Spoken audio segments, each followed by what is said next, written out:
again, boys and girls. I have another book to share with you today. This is by one of my favorite children's authors. His name is Kevin Henkes. He wrote a book called Owen about a little mouse who had a yellow blanket. And guess what? My Owen had his very own yellow blanket. So that book always meant a lot to me because I made a strong connection with that story. This is another story called Chrysanthemum. All right, here we go. Chrysanthemum by Kevin Henkes. The day she was born was the happiest day in her parents' lives. "She's perfect," said her mother.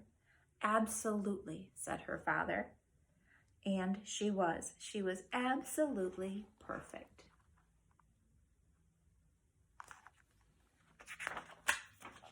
"Her name must be everything she is," said her mother. "Her name must be absolutely perfect," said her father. And it was Chrysanthemum. Her parents named her Chrysanthemum. Chrysanthemum grew and grew and grew, and when she was old enough to appreciate it, Chrysanthemum loved her name. It is a bit of an unusual name, but it is very pretty. She loved the way it sounded when her mother woke up. She loved the way it sounded when her father called her for dinner. She loved the way it sounded when she whispered it to herself in the bathroom mirror. Chrysanthemum, chrysanthemum, chrysanthemum. Chrysanthemum loved the way her name looked when it was written with ink on an envelope. She loved the way it looked when it was written with icing on her birthday cake. And she loved the way it looked when she wrote it herself with her fat orange crayon. Chrysanthemum, chrysanthemum, chrysanthemum.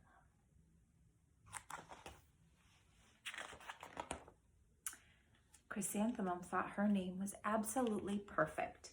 And then she started school. On the first day, Chrysanthemum wore her sunniest dress and her brightest smile. She ran all the way to school. "Hooray," said Chrysanthemum, "school." But when Mrs. Chudd took roll call, everyone giggled upon hearing Chrysanthemum's name.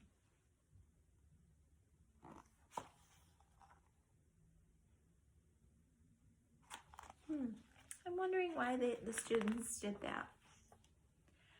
"It's so long," said Joe. "It scarcely fits on your name tag," said Rita, pointing. I'm named after my grandfather," said Victoria. "You're named after a flower." Chrysanthemum wilted. She did not think her name was absolutely perfect. She thought it was absolutely dreadful. The rest of the day was not much better. During nap time, Victoria raised her hand and informed Mrs. Chudd that Chrysanthemum's name was spelled with 13 letters. "That's exactly half as many as there are in the entire alphabet," Victoria explained. "Thank you for sharing that with us, Victoria," said Mrs. Chudd. "Now put your head down."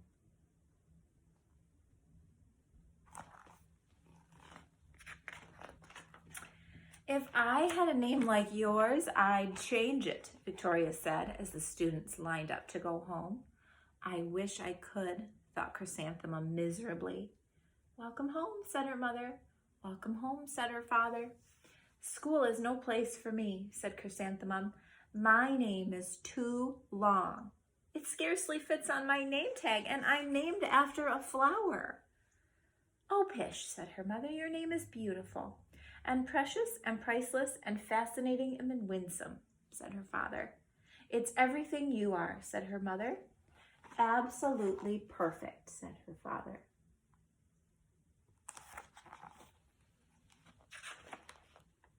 Chrysanthemum felt much better after her favorite dinner, macaroni and cheese with ketchup, and an evening filled with hugs and kisses and parcheesi. Parcheesi is a game, and boys and girls, that's not a game that I know how to play, but it might be one I have to find out how to play. That night, Chrysanthemum dreamed that her name was Jane. It was an extremely pleasant dream.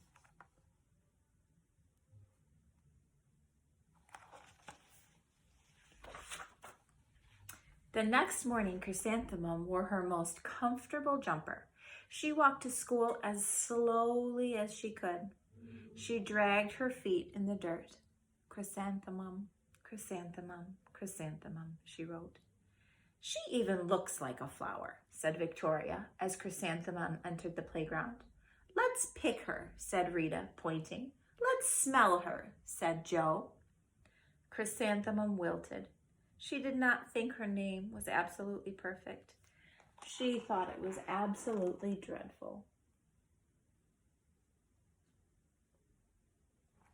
I'm wondering how you might feel if someone made fun of your name. Your name is a very special thing. The rest of the day was not much better. During nap time, Victoria raised her hand and said, "A chrysanthemum is a flower. It lives in a garden with worms and other dirty things." "Thank you for sharing that with us, Victoria," said Mrs. Chudd. "Now put your head down." "I just cannot believe your name," Victoria said as the students lined up to go home. "Neither can I," thought Chrysanthemum miserably.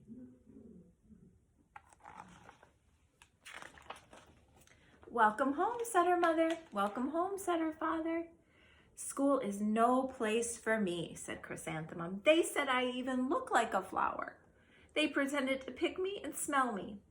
"Oh, pish," said her mother. "They're just jealous and envious and begrudging and discontented and jaundiced," said her father. "Who wouldn't be jealous of a name like yours?" said her mother. "After all, it's absolutely perfect," said her father. Chrysanthemum felt a trifle better after her favorite dessert, chocolate cake with buttercream frosting, and another evening filled with hugs and kisses and parcheesi.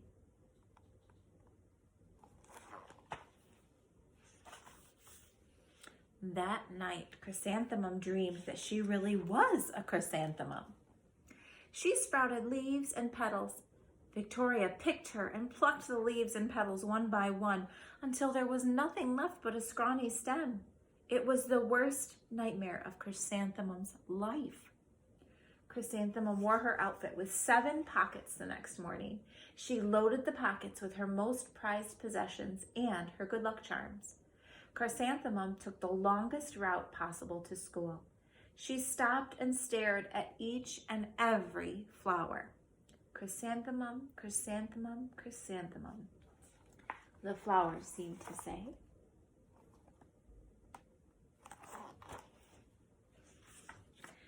That morning, the students were introduced to Mrs. Twinkle, the music teacher.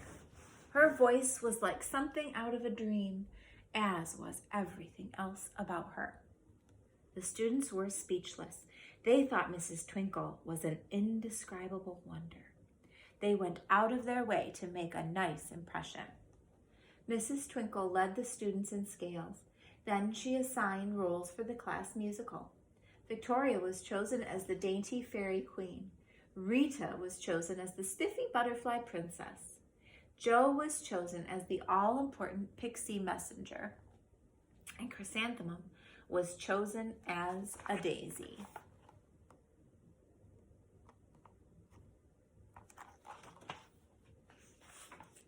"Chrysanthemum's a daisy! Chrysanthemum's a daisy!" Joe, Rita, and Victoria chanted, thinking that it was wildly funny. Chrysanthemum wilted. She did not think her name was absolutely perfect. She thought it was absolutely dreadful. "What's so humorous?" asked Mrs. Twinkle. "Chrysanthemum," was the answer. "Her name is so long," said Joe. "It scarcely fits on her name tag," said Rita, pointing. "I'm named after my grandmother," said Victoria. "She's named after a flower."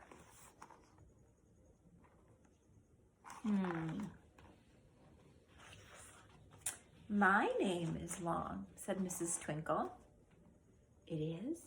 said Joe. "My name would scarcely fit on a name tag," said Mrs. Twinkle. "It would?" said Rita, pointing. "And," said Mrs. Twinkle, "I'm named after a flower too."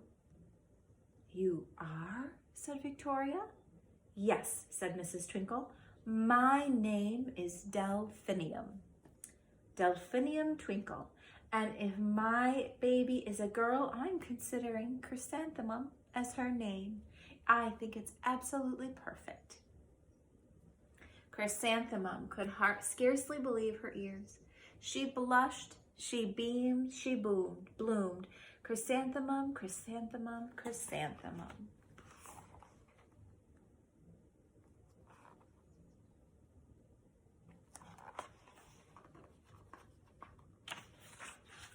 Joe, Rita, and Victoria looked at Chrysanthemum longingly. "Call me Marigold," said Joe. "I'm Carnation," said Rita, pointing. "My name is Lily of the Valley," said Victoria. Chrysanthemum did not think her name was absolutely perfect. She knew it.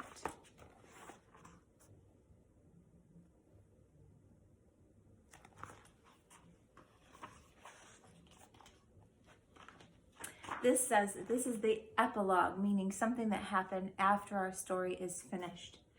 It says, overall, the class musical was a huge success. Chrysanthemum was absolutely perfect as a daisy. Victoria made the only mistake. She forgot her lines as the dainty fairy queen. Chrysanthemum thought it was funny and she giggled. Eventually, Mrs. Twinkle gave birth to a healthy baby girl, and of course, she named her Chrysanthemum. So Mrs. Twinkle showed Chrysanthemum some kindness and helped her to feel better about her name. My first name is Anne, as you know, and I'm named after my mom, which makes it a very special thing for me. I'm wondering if any of you are named after someone in your family or someone else. All right, boys and girls, that is it for my read-alouds for today, but I will keep posting them. I hope you keep enjoying them. I'm thinking of you all. Bye.